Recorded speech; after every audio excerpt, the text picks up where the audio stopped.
لیکن ایک اور مسئلہ دیکھو، میری اور آپ کے دل میں بھی کام کے آدمی کی قدر ہوتی ہے. کیا خیال ہے؟ اب جیسے وہ ہمارے دوست کلاس فیلو ڈاکٹر وقار، جیسی جہاز میں جب میں نے دیکھا تو میرے دل میں چونکہ وہ کام کے آدمی تھے تو میں کھڑا ہوا ملاقات کے لیے. ایک تو اس لیے بھی کہ بھائی چلو پرانے دوست ہیں، ایک اس لیے بھی کہ ماشاءاللہ ڈاکٹر صاحب ہیں. تو اس کے سے پتہ چلتا ہے کہ آدمی کے دل میں جس کی قدر ہوتی ہے تو خالی صرف یہی نہیں ہوتا کہ قدر ہے، اس کے عمل سے وہ قدر ظاہر ہوتی ہے. یہاں تک کلیئر ہو گیا کہ نہیں ہو گیا؟ مثال کے طور پر دیکھو، آپ کے ابا گھر میں آئے، آپ موبائل میں لگے ہوئے یوں کر کے نا پب جی کھیلو، ابا آئے بیٹھ گئے سامنے، ابا کو یوں دیکھا، ابا میرے دل میں آپ کی بہت قدر ہے، چل رہا چل. ابا کہہ رہے ہیں بیٹا جب کوئی انسان گھر میں آتا ہے، کوئی بڑا گھر میں آتا ہے، کوئی سلام ہوتا ہے، کوئی کھڑے ہو کے اس کو عزت دی جاتی. دیکھو ابا جب گھر میں آیا کریں نا تو کھڑے ہو کے تھوڑا سا، خاص طور پہ سفر وفر سے آئے تو کھڑے ہو کے رسپیکٹ دیا کرو. بعض پوستیوں کی طرح پڑے ہوئے ہو رہے ہیں، ابا دبئی سے آ رہا ہے ہل ہی نہیں رہے. یہ اب ہماری سوسائٹی اس طرف جا رہی ہے. کوئی بھی ریلیٹو آیا ہے، ابا تو آپ سب سے بڑے قریبی رشتے دار ہیں، آپ کے سب سے قریب ترین رشتے دار آپ کے کون ہیں؟ ابا بھی آپ کے رشتے دار لگتے ہیں. ڈی این اے کروائیں پتہ چل جائے گا. تو یہ عزت وزت سب مارکیٹ سے کیا ہو رہی ہے؟ شارٹ ہو رہی ہے. تو مجھے اپنا واقعہ یاد ہے نا، ہمارے والد صاحب کا جب انتقال ہوا نا تو جمعرات کو میں مدرسے سے گھر آیا کرتا تھا. میں جب گھر آیا ہوں تو مجھے پتا چلا والد صاحب گیٹ سے اندر آ رہے ہیں. والد صاحب کا ایک مخصوص انداز تھا گیٹ کھولنے کا. میں سمجھ گیا گیلری میں والد صاحب داخل ہوئے، تو میں فوراً بستر سے کھڑے ہو کے بیٹھ گیا کہ یار اب آئیں گے تو میں کھڑے ہو کے ملتا ہوں. تو اسی ہفتے ان کا انتقال ہوا. تو میرے ذہن میں وہ اتنا ایک تسلی تھی کہ آخری عمل بھی کیا تھا، ایک تھوڑی سی اللہ معاف فرمائے ہم نے ٹوٹی پھوٹی سی عزت دے دی. باپ کا حق کون ادا کر سکتا ہے؟ تو ایک تسلی ہوتی ہے انسان کو کہ یار ایسا نہیں ہے کوئی ناراض دنیا سے گئے ہوں، پڑے رہتے پوستیوں کی طرح. آئیں گے تو دیکھیں گے، منہ ادھر کر لیتے، بعض یہ بھی تکیے میں منہ چھپا لو جیسے خراٹے لے کے سو رہے ہیں. بہت ساری چیزیں مارکیٹ میں چلتی ہیں. تو جس کی بھی آپ قدر کرتے ہو وہ قدر آپ کے ایٹیٹیوڈ سے وہ قدر جھلکتی ہے کہ نہیں جھلکتی ہے بھائی؟ ماں کی قدر، باپ کی قدر. قدر کا مطلب کیا ہے؟ کہتے ہیں نا ہم آپ کے قدردان ہیں. یہ لفظ آپ نے سنا ہوگا نا اردو میں، ہم آپ کے قدردان ہیں. تو کیا کر رہے ہیں قدردان کی؟ کرنا کچھ بھی نہیں ہے. تو آدمی کہتا ہے یہ پھر کیا ہے؟ منہ کے فاہر ہیں. کیا کرنا ہے بھائی؟ بیگم سے بول رہا میں آپ کا بہت قدردان ہوں. بہت سے لوگوں کی شادی ہوتی ہے وہ اپنی بیوی سے خوش نہیں ہوتے، میں آپ سے بہت خوش ہوں، میں آپ کی خدمت کی قدر کرتا ہوں. بیگم کہتی ہے ہو جائے پھر ایک پیزا، چلیں پھر سوئٹزرلینڈ چلتے ہیں. کوئی آپ کا اس کے ساتھ رویہ بالکل وہی ہے جیسا جمشید کا اپنی بیوی کے ساتھ رویہ ہے.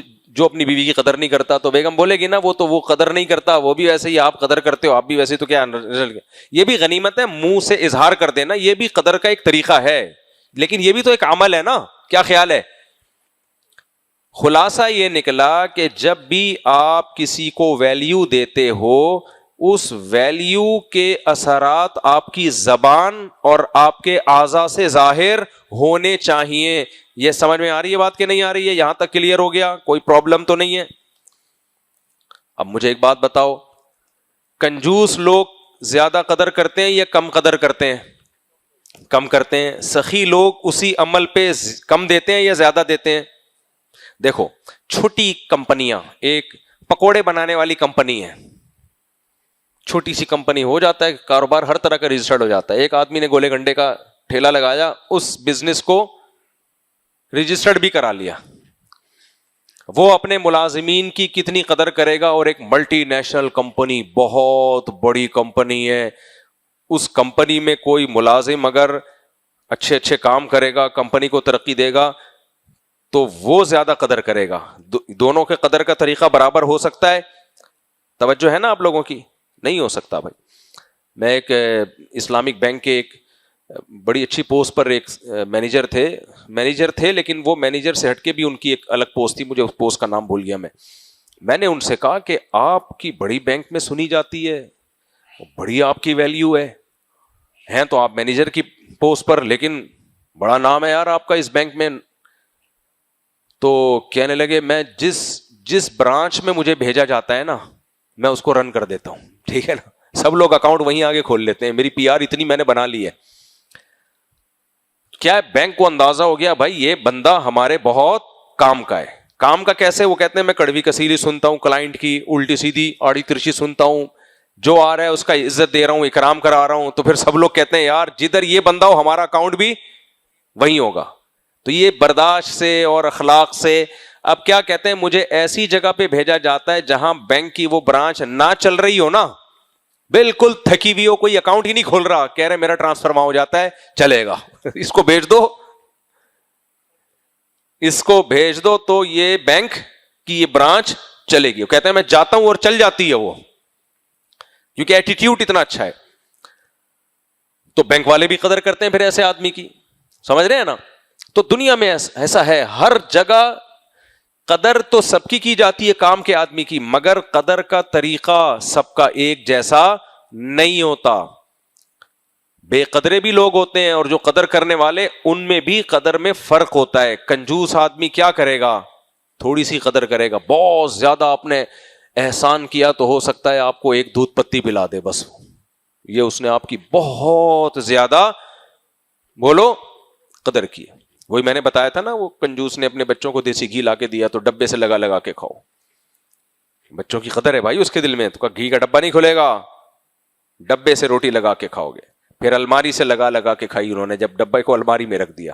اس پہ بھی مار پڑی ہے کہ کچھ دن گھی کے بغیر گزارا نہیں کر سکتے تھے. تو اب مجھے ایک بات بتاؤ کہ قدر میں اللہ کا کوئی مقابلہ کر سکتا ہے؟ کوئی مقابلہ کر سکتا ہے؟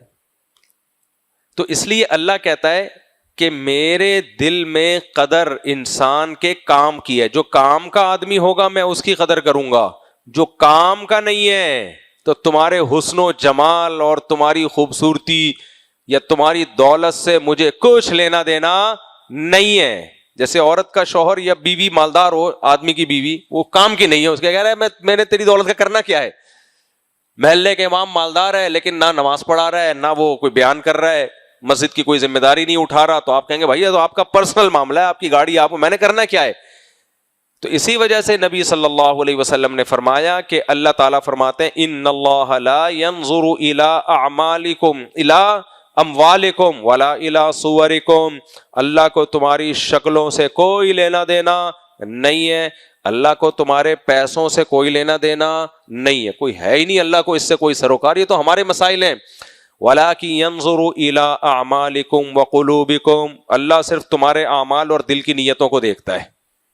دل کی نیت بھی اصل میں ایک عمل ہے, تو چونکہ عمل کی دو قسمیں, ایک ظاہر اور باطن, تو اس لیے اس کو الگ سے بیان کر دیا, ورنہ وہ بھی عمل ہی ہے, دل کی نیت بھی. تو صرف عمل کو دیکھتا ہے اللہ تعالیٰ. تو بھائی یہ بات سمجھانے کی کوشش کی جا رہی ہے, دین کی دعوت کا حاصل ہی یہی ہے. ہم لوگ دیکھتے ہیں اچھا ہماری نظر میں قدر کے لیے ایک الگ ٹائپ کے عمل ہونے چاہیے, اللہ کی نظر میں الگ. مثال کے طور پر فرض کرو اللہ نہ کرے مجھے کوئی بیماری ہو گئی, اللہ نہ کرے, فرض کرو پیٹ کی کوئی بیماری ہو گئی. اب مجھے پتا چلا کہ پیٹ کا ایک بہت بڑا اسپیشلسٹ ہے اور اس نے بڑی محنت کی ہے, اسٹرگل کی ہے, اس کا مطالعہ بہت ہے, تجربہ بہت ہے, لیکن ہندو ہے. وہ ہے کیا؟ ہندو ہے. پابندی سے وہ مندر بھی جاتا ہے, بتوں کی عبادت کرتا ہے, اپنی کلینک میں بھی 4-5 بھگوان اس نے رکھے ہوئے,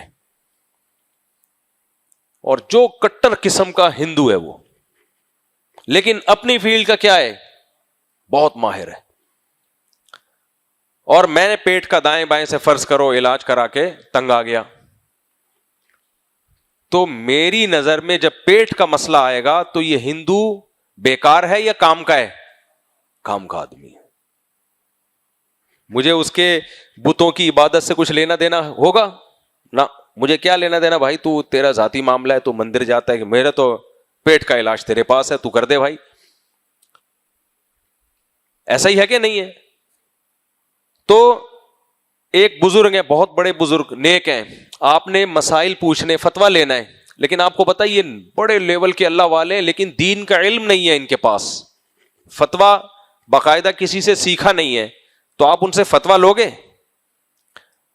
ہے بھائی, یار نیک ہونا الگ بات ہے, علم ہونا الگ بات ہے, ان کو تو قرآن و سنت کا علم نہیں ہے. اسی طرح یاد رکھو, ایک عالم ہے, قرآن و سنت کا علم تو بہت ہے مگر دیندار نہیں ہے, تو وہ اس اعتبار سے تو آپ کے کام کا آدمی ہے کہ مسائل کا علم جانتا ہے, لیکن اس اعتبار سے کام کا نہیں ہے کہ آپ اس سے دین سیکھیں, اللہ اللہ سیکھیں, اللہ کی محبت پیدا کریں. وہ نہیں ہوگی پیدا, وہ اس کے اندر نہیں ہے, تو آپ میں کہاں سے آئے گی؟ تو اس سے ہمیں ایک بات پتہ چلی کہ یہ جو ہم کہتے ہیں نا یہ کام کا آدمی ہے, تو اس میں بھی معیار لوگوں کے مختلف ہیں. سمجھ رہے ہو کہ نہیں سمجھ رہے؟